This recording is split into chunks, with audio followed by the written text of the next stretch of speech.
The Complete Works of Swami Vivekananda, Volume 1, Section 3, Chapter 3, Pranayam is not as many think something about breath.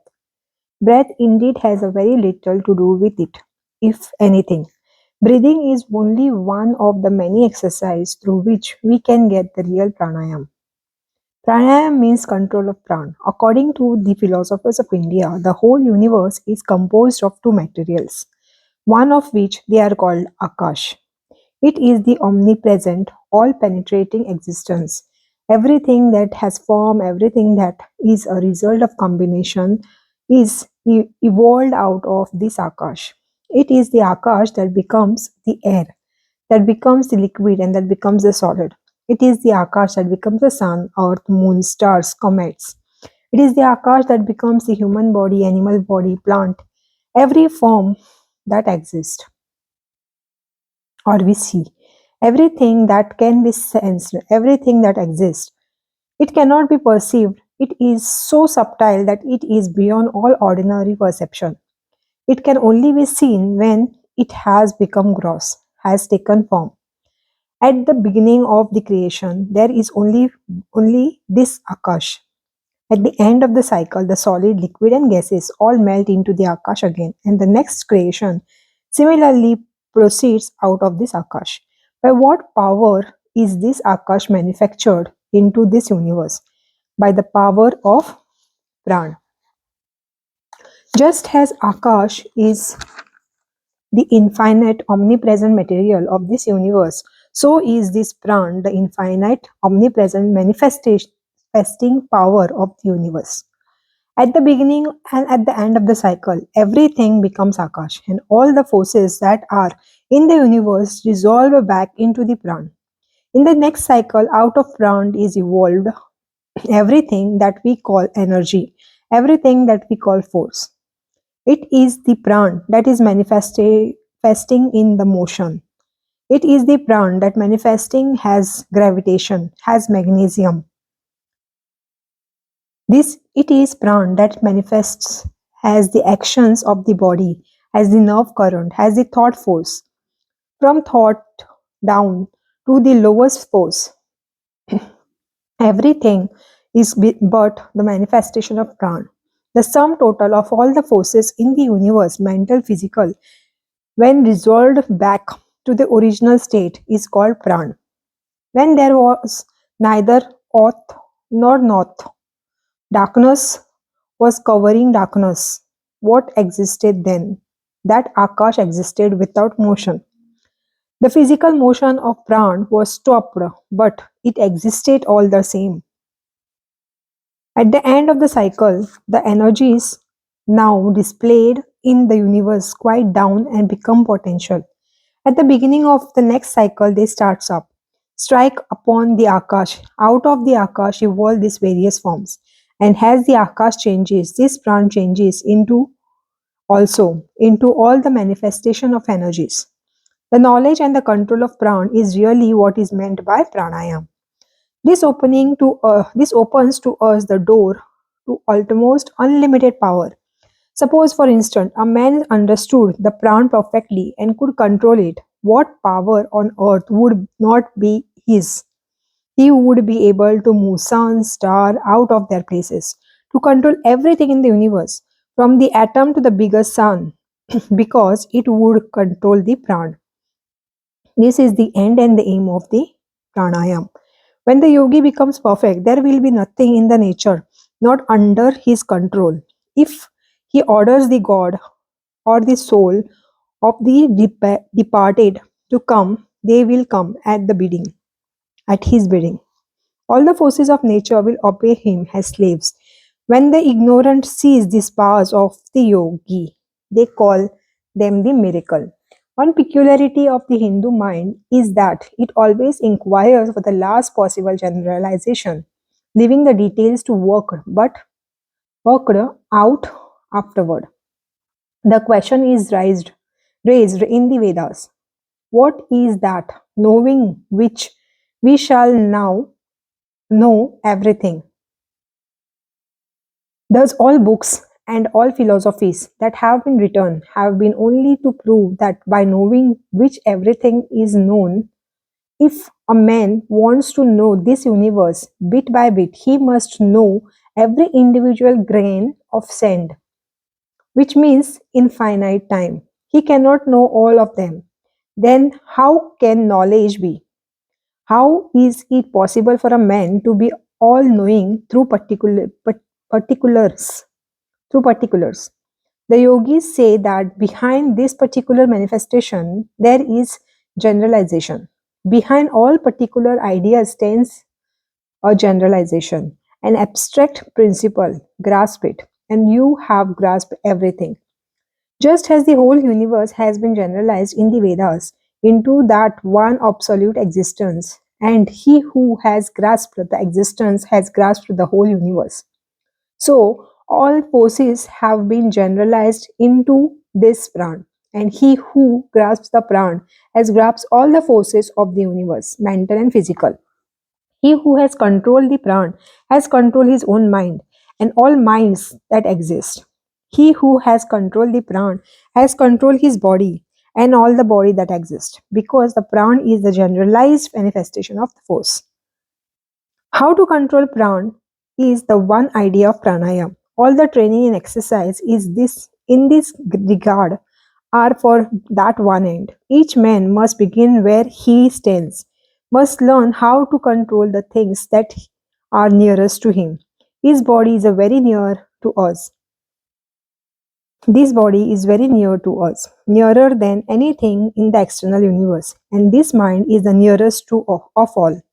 The pran which is working this mind and the body is the nearest to us of all the pran in this universe. These little waves of pran which represents our own energies, mental, physical, is the nearest to us of all the waves of the infinite ocean of the pran. If we can succeed in controlling that little wave, then alone we can hope to control the whole pran. The yogi who has done this gains perfection. No longer is he under any power. He becomes almost almighty, almost all knowing. We see sects in every country who have attempted this control of pran. In this country, there is a mind healer, faith healers, spiritualists, Christian scientists, hypnotists, etc. And if we examine these different bodies, we shall find at the back of each this control of the pran, whether they know it or not. If you boil all their theories down, the residuum will be that it is the one and the same force they are manipulating, only unknowingly. They have stumbled on the discovery of force and are using it unconsciously without knowing its nature. But it is the same as the yogi uses and which comes from the pran. The pran is the vital force of every being. Thought is the finest and the highest action of pran. Thought, again, as we see, is not all. There is also what we call instinct or unconsciousness or unconscious thought, the lowest plane of action. If a mosquito stings us, our hand will strike it automatically, instinctively. This is one experience of thought. All reflex action of the body belongs to this plane of thought. There is again the other plane of thought, the conscious. I I reason, I judge, I think, I see the pros and cons of everything. Yet, that is not all. We know that reason is limited. Reason can go only to a certain extent. Beyond that is nothing we cannot reach. The circle within which it runs is very limited indeed. At the same time, we find facts rush into the circle, like the coming of the comets. Certain things come into the circle. It is certain they come from outside the limit. Although our reason cannot go beyond. The causes of the phenomena intruding themselves in this small limit are outside of this limit. The mind can exist on the still higher plane, the superconscious. When the mind has attained to that state, which is called samadhi, perfect concentration, conscious consciousness. Okay, it goes beyond the limits of the reason and comes face to face with the fact which no instinct or reason can ever know.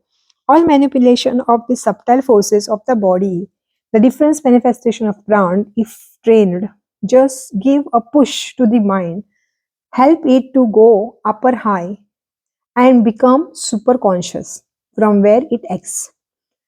In this universe, there is one continuous substance on every plane of existence. Physically, this universe is one.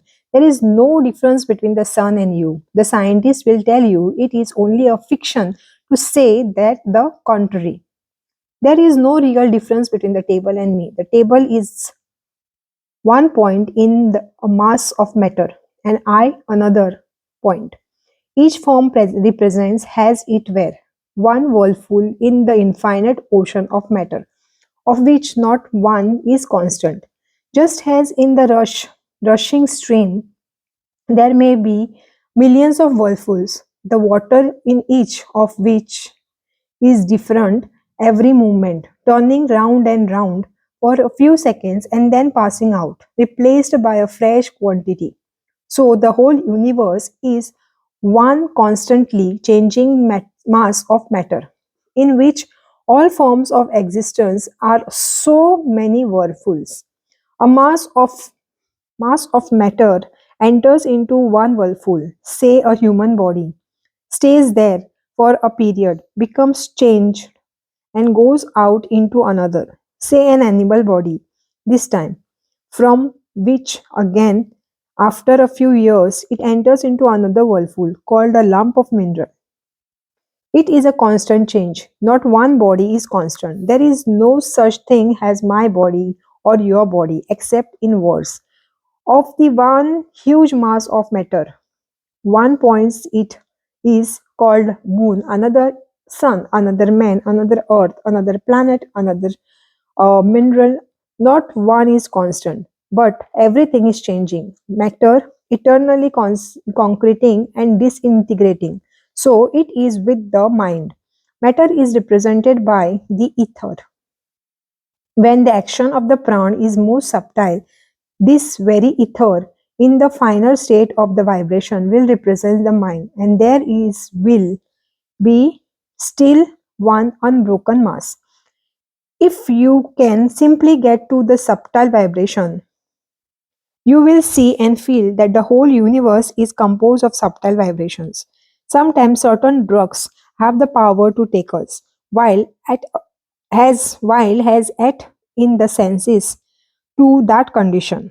Many of you may remember the celebration experiment of Sir Hem- Humphrey Davy when the laughing gas overpowered him. How?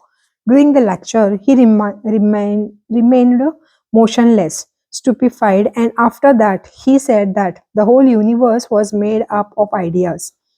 For the time being, as it were, the gross vibration had ceased, and only the subtle vibration, which he called ideas, were present to him. He could only see the subtle vibration round him. Everything had become thought. The whole universe was the ocean of thought, and and everyone else had become little thought whirlpools. Thus, even in the universe of thought, we find unity, and at last, when we get to the self, we know that self can only be one. Beyond the vibration of matter in its gross and subtle aspect, beyond motion, there is but one. Even in manifested motion, there is only unity.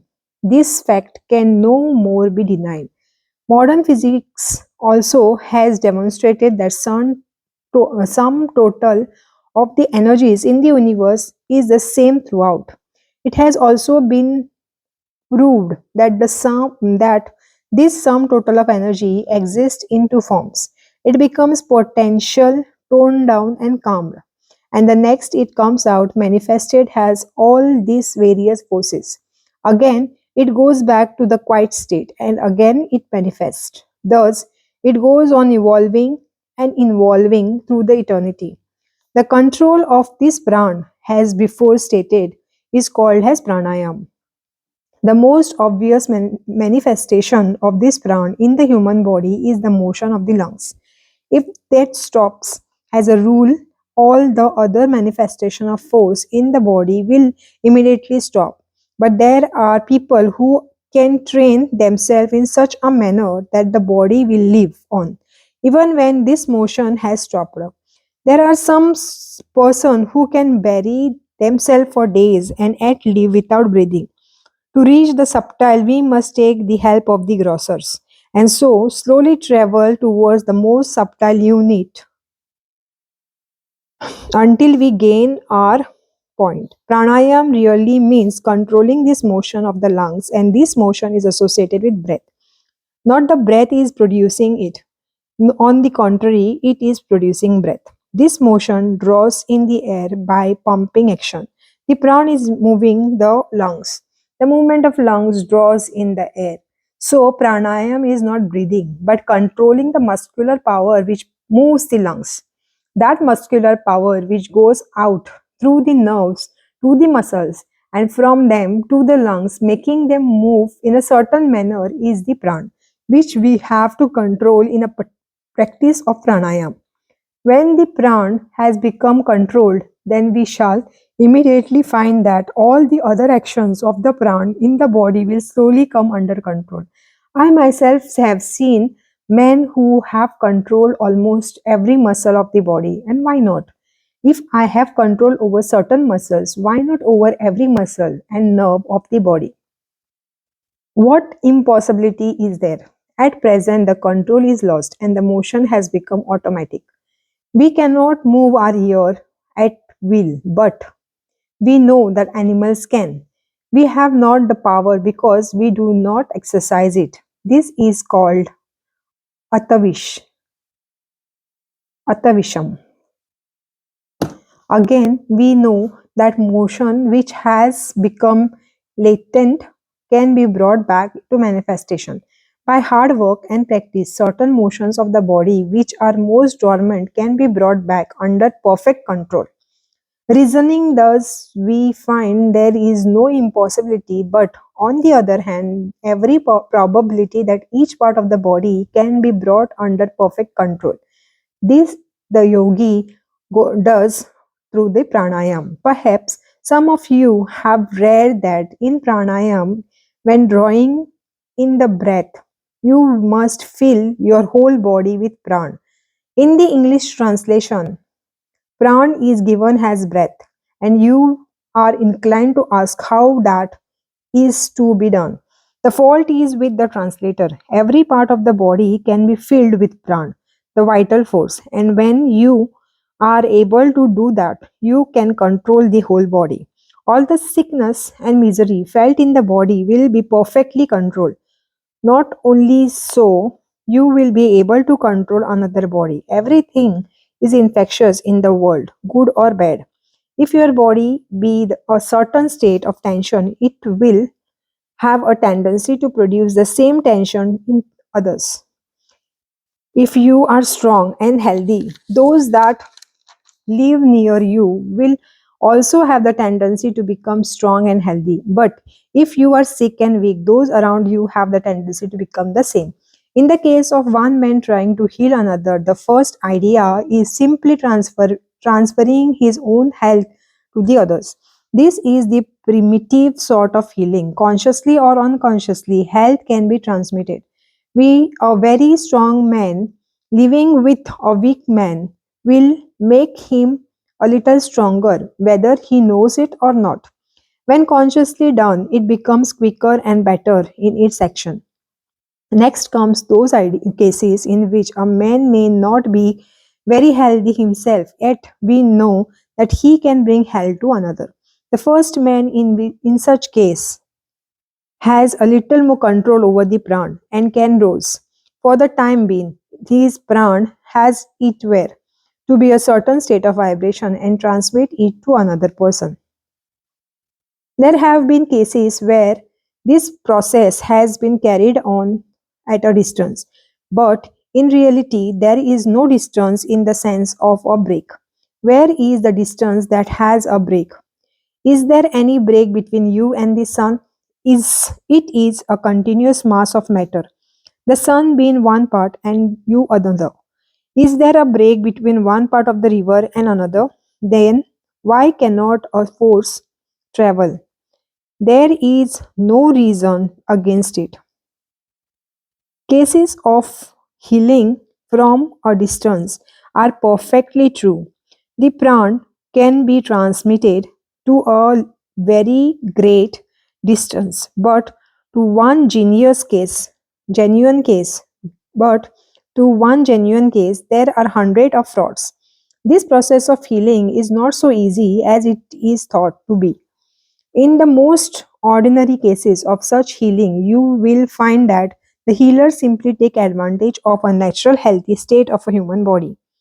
An allopath comes and treat cholera patient and gives them his medicine. An homeopath comes and gives his medicine and cures perhaps more than the allopath does, because the homeopath does not disturb his patients but allows nature to deal with it. The faith healer cures more still, because he brings the strength of his mind to bear and roses through faith the dormant pran of the patient. There is a mistake constantly made by a faith healer. They think the faith directly heals a man, but the faith alone does not cover all the ground. There are diseases where the worst symptoms are that the patient never thinks that he has that disease.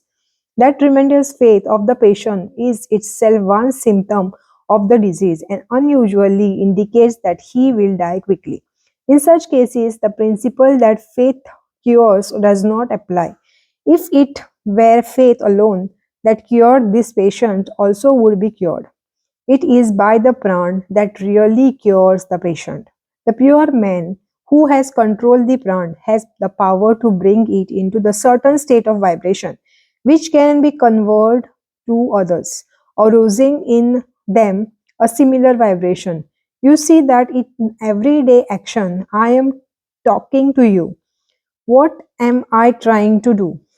I am so to say bringing my mind to a certain state of vibration, and the more I succeed in bringing it to that state, the more you will be affected by what I say. All of you know that the day I am more enthusiastic, the more to enjoy the lecture, and when I am less enthusiastic, you feel lack of interest. The gigantic willpowers of the world movers, can bring their pran into a higher state of vibration, and it is so great and powerful that it catches others in a moment, and thousands are drawn towards them, and half of the world think as they do. Great prophet of the world had the most powerful, wonderful control of the pran, which gave them tremendous willpower, and they had brought their pran to the higher state of motion, and this is what gave them power to sway the world. All manifestation of power arise from this control. Men may not know the secret, but this is the one explanation. Sometimes in your own body, the supply of pran gravitates more or less to one part. The balance is disturbed, and when the balance of pran is disturbed, what we call disease is produced. To take away the superfluous pran or to supply the pran that is wanting will be curing the disease.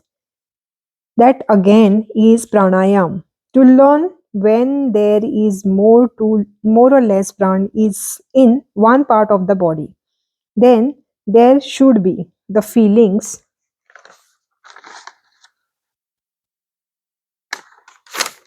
will become so subtle that the mind will feel that there is less pran in the toe or finger than that there should be, and will possess the power to supply it. These are among the various functions of pranayam. They have to be learned slowly and gradually. And as you see, the whole scope of Raja Yoga is really to teach the control and direction in different planes of the pran. When a man has concentrated his energies, he masters the pran that is in the body. When the man is meditating, he is also concentrating the pran. In an ocean, there are huge waves like mountains, then smaller waves, and still smaller, down to little bubbles. But back of all this is the infinite ocean. The bubble is connected with the infinite ocean at one end and the huge wave at the other end. So, one may be guided, one may so one may be gigantic man and another may be little bubble, but each is connected with that infinite ocean of energy, which is the common bright right of every animal that exists. Wherever there is a life, the storehouse of infinite energy is behind it. Starting from the fungus, some very minute microscopic bubbles, and all the time drawing from the infinite storehouse of the energy. A form is changed slowly and steadily until it in course of time it becomes a plant, then an animal, then a man, and ultimately a god. This is attained through the millions of eons. But what is time? An increase of speed, an increase of struggle is able to bridge the gulf of time. That which naturally takes a long time to accomplish can be shortened by the intensive of the action, says the yogi. A man may go on slowly drawing in this energy from the infinite mass that exists in the universe, or perhaps he will require 100,000 years to become a dev, and then perhaps 100,000 years to become still higher, and perhaps 5 millions of years to become perfect. Given rapid growth, the time will be lessened. Why is it not possible with a sufficient effort to reach this very perfection in 6 months or 6 years? There is no limit. Reason shows that if an engine with a certain amount of coal runs 2 miles an hour, it will run the distance in a less time with a greater supply of coal. Similarly, why shall not the soul, by intensifying this its action, attain perfection in a very less time? All being all beings will at least attend to that goal, we know. But who cares to wait all these millions of ions? Why not reach it immediately? In this body, even in this human form. Why should I not get the infinite knowledge, infinite power now?